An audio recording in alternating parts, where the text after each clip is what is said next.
रामगढ़ विधानसभा क्षेत्र के नवनिर्वाचित बसपा विधायक सतीश यादव उर्फ पिंटू ने कैमूर प्रशासन पर गंभीर आरोप लगाया। कैमूर जिले के रामगढ़ विधानसभा सीट पर बीते 14 नवंबर को हुई मतगणना के अंतिम राउंड में पुलिस व बसपा समर्थकों में हुए विवाद को लेकर पुलिस ने करीब 250 लोगों पर नामजद व 1000 अज्ञात लोगों पर प्राथमिकी दर्ज की है। वहीं इस मामले में नवनिर्वाचित बसपा विधायक सतीश यादव उर्फ पिंटू ने अपने आवास पर प्रेस कॉन्फ्रेंस कर पुलिस पर गंभीर आरोप लगाया है। उन्होंने आरोप लगाते हुए कहा है कि 24 राउंड की गिनती हो चुकी थी, लेकिन 25 में राउंड की गिनती को रोक दी गई। हमें हैरानी के लिए लोगों के द्वारा लगातार दबाव बनाने जाने लगा। वोटों की मार्जिन कम थी, इसलिए ये लोग प्रयास कर रहे थे कि किसी तरह से भाजपा के प्रत्याशी को जिता दिया जाए, जबकि भारत निर्वाचन आयोग के नियमावली में यह दर्शाया गया है कि काउंटिंग हॉल के भीतर किसी भी पुलिस प्रशासन को अंदर नहीं जाना है। लेकिन मोहनिया के डीएसपी प्रदीप कुमार अपने 50 पुलिस कर्मी के साथ मतगणना हॉल में पहुंचकर हमारे बीएसपी के एजेंट को जबरदस्ती कॉलर पकड़ बाहर निकालने का प्रयास कर रहे हैं। हमारे द्वारा एवं काउंटिंग एजेंट के द्वारा जब भारी विरोध किया जाता है, तब पुलिस प्रशासन वहां से हटती है। 5 काउंटिंग पूरी हो चुकी थी, लेकिन जबरदस्ती मुझे रोका गया। 6 घंटे बाद मुझे प्रमाण पत्र दिया गया। हमारे कार्यकर्ता शांतिपूर्ण तरीके से बैठे हुए थे, पर पुलिस के द्वारा बर्बरता पूर्वक लाठियां भाजी गईं। सैकड़ों निर्दोष लोगों का सर फटा, हाथ पैर तोड़ दिया गया। यही नहीं, बसपा विधायक ने भारतीय जनता पार्टी व उनके कार्यकर्ताओं पर भी गंभीर आरोप लगाते हुए कहा कि यह लोग चुनाव हराने के बाद भी बाहर मैसेज सर्कुलेट करके लोगों द्वारा कहा गया है कि बीजेपी जीत गई और लोग मिठाइयां बांटने लगे। भाजपा कार्यकर्ताओं के द्वारा पुलिस व आम लोगों के साथ मारपीट की गई। मोहनिया थाने में बीएसपी के 197 कार्यकर्ताओं पर नामजद व दुर्गावती में भी 50 कार्यकर्ताओं पर नामजद एफआईआर किया गया है। मेरे साथ जो बीएसपी के एजेंट काउंटिंग हॉल के अंदर सुबह से लेकर रात 11 बजे तक थे, उनके ऊपर भी एफआईआर किया गया है। साजिश के तहत पुलिस के द्वारा निर्दोष लोगों को फंसाया गया है। मैं इस मामले में तमाम अधिकारियों को फैक्स एवं लेटर भी लिखूंगा कि जो दोषी पुलिसकर्मी हैं जिन्होंने निर्दोष लोगों को फंसाया है, उन पर कठोर से कठोर कार्रवाई करें एवं अधिकारियों को सस्पेंड करें। चाहता हूं कि पुलिस के द्वारा सभी एफआईआर को रद्द किया जाए। 20 में हमारे अभिभावक आदरणीय अंबिका यादव जी को 2020 में पोस्टल बैलेट में चुनाव में हरा दिया गया। किसको? बसपा के प्रत्याशी हमारे अभिभावक आदरणीय अंबिका यादव जी को। तो वही घटना को दोहराने का प्रयास किया गया था इस बार भी, लेकिन काउंटिंग हॉल में हम लोग तटस्थ हो गए, बाहर में लोग तटस्थ थे। तो कहीं ना कहीं प्रशासन दबाव में आकर बेईमानी नहीं कर पाई और प्रशासन को मजबूर होकर जो है पिंटू यादव को प्रमाण पत्र देना पड़ा। लेकिन ये तो बात साबित हो गई कि आखिर में इन 6 घंटों में प्रशासन ने क्या किया। ये 6 घंटे बाकी के विधानसभाओं में 7 में गिनती पूरी हुई। चैनपुर के घोषणा हो गई, प्रमाण पत्र दे दिया गया। उसी बगल में मोहनिया में घोषणा हो गई, प्रमाण पत्र दे दिया गया। बगल में भभुआ में घोषणा। आखिर में रामगढ़ में क्यों नहीं दिया गया? इन 5-6 घंटे अधिकारी क्या कर रहे थे? तो 5-6 घंटे प्रयास किया जा रहा था, दबाव बनाया जा रहा था कि दबाव बनाकर, प्रेशर बनाकर वहां से लोगों को भगा दिया जाए और इसके बाद जो है हारे हुए भाजपा के प्रत्याशी को प्रमाण पत्र दे दिया जाए। जो एफआईआर उसमें पूर्व विधायक अंबिका यादव का भी नाम उसमें भी डाला गया है और जिला परिषद है जो आपके समर्थक हैं दीपक, उनका भी नाम डाला गया है एफआईआर में। पूर्व विधायक जी का नाम है, जिला परिषद है, तमाम निर्दोष लोगों का नाम है। बहुत से लड़के जो बनारस में हैं, बहुत से लोग जो अभी आपके यहाँ के बीडीसी हैं, मसौड़ा पंचायत के जनार्दन निराला, उनके बेटे को चोट लगा है, पहले का रोड एक्सीडेंट में घायल है, वो अस्पताल में लेकर बनारस भर्ती, उनका नाम है।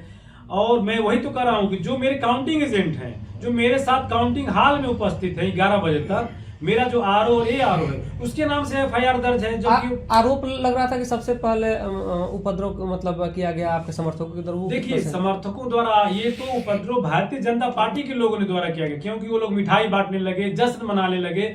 हारने के बाद भी जश्न मनाना, लोगों से मारपीट करना, पुलिस से झड़प करना, ये तो भारतीय जनता पार्टी के समर्थकों द्वारा किया। हमारे समर्थक तो जब विलंब हुआ तो वो शांति से रोड के किनारे बैठे हुए थे और शांतिपूर्ण ढंग से इंतजार कर रहे थे कि आखिर में क्यों लेट हो रहा है। मैंने वीडियो भी जारी किया है कि बैठे हुए लोगों पर डायरेक्ट पुलिस जाती है और अंधाधुंध लाठियां बरसा रही है, अंधाधुंध लाठियां बरसा रही है। ये वीडियो फुटेज भी जो है तमाम सोशल मीडिया पे वायरल है, लोगों को दिख रहा है। अब आप चाहते क्या हैं? देखिए, हम ये चाहते हैं कि सबसे पहले जो दोषी अधिकारी हैं और खास करके मोहनिया के जो एसडीपीओ प्रदीप कुमार हैं, उसके उनके ऊपर जो अनुशासनात्मक कार्रवाई हो, उनको सस्पेंड किया जाए जांच करके। बाकी जो भी अधिकारी जिन लोगों ने निर्दोष लोगों पे लाठियां चलाई है उन पे कार्रवाई हो, और साथ ही निर्दोष लोगों पर जो एफआईआर दर्ज हुआ है उस एफआईआर को रद्द किया जाए, क्योंकि ये एफआईआर ही फर्जी है, ये एफआईआर ही फर्जी ऑन रिकॉर्ड ऑन पेपर है। और मैं एक और बात कहना चाहता हूँ, एक दिन के अंदर, एक रात के अंदर पुलिस ने 250 लोगों को ये कहकर कि मैंने जो है रोड में लगे सीसी फुटेज से इन लोगों को लोकेट करके, मैं पूछना चाहता हूं कि आज मोटरसाइकिल चोरी हो जाती है, बैंक लूटे जाते हैं, 2 चोर को आप सीसी फुटेज से आज तक नहीं पकड़ पाए, और रात के अंधेरे में सीसी फुटेज से आपने 250 लोगों का नाम लोकेट कैसे कर लिया कि 250 लोगों का नाम पहचान।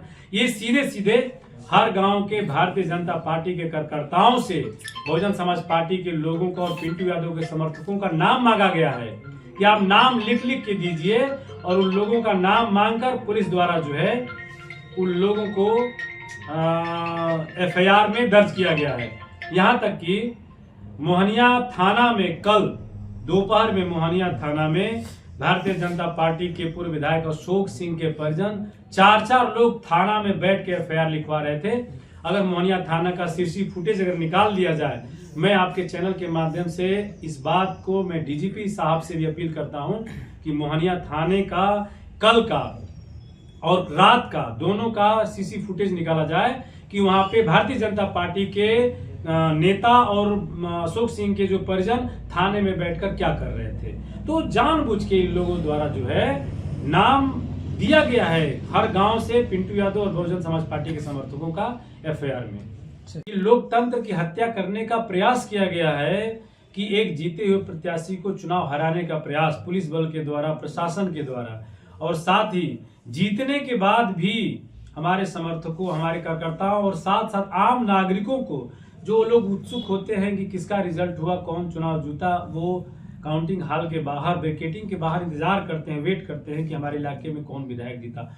उन लोगों के साथ पुलिस द्वारा मारपीट करना ये लोकतंत्र के लिए काला धब्बा है। रामगढ़ विधानसभा जो मोहनिया में जो घटना हुई है, तो मैं अभी लेटर तैयार कर रहा हूं। मैं डीजीपी, डीआईजी और तमाम अधिकारियों को फैक्स भी करूंगा और लेटर भी दूंगा कि जो निर्दोष अधिकारी हैं, जिन लोगों ने निर्दोष लोगों पे लाठियां चार्ज की हैं, जो दोषी अधिकारी हैं, उन लोगों पे कार्रवाई हो, मोहनिया के एसडीपीओ पे कार्रवाई हो, जो काउंटिंग हॉल में सीसी फुटेज निकाला जाए काउंटिंग हॉल का कि काउंटिंग हॉल में पुलिस बल के साथ ये कैसे गए, तो उनके ऊपर कार्रवाई हो, तमाम अधिकारियों पे कार्रवाई हो, और साथ ही जो ये फर्जी तरीके से निर्दोष लोगों पे केस किया गया इस केस को खत्म किया जाए, रद्द किया जाए। अच्छा, आप लगातार अब तक के लिए बस इतना ही, फिर मिलते हैं एक ऐसी ही बड़ी खबर के साथ। तब तक के लिए नमस्कार और देखते रहिए न्यूज़ 24 भारतवर्ष।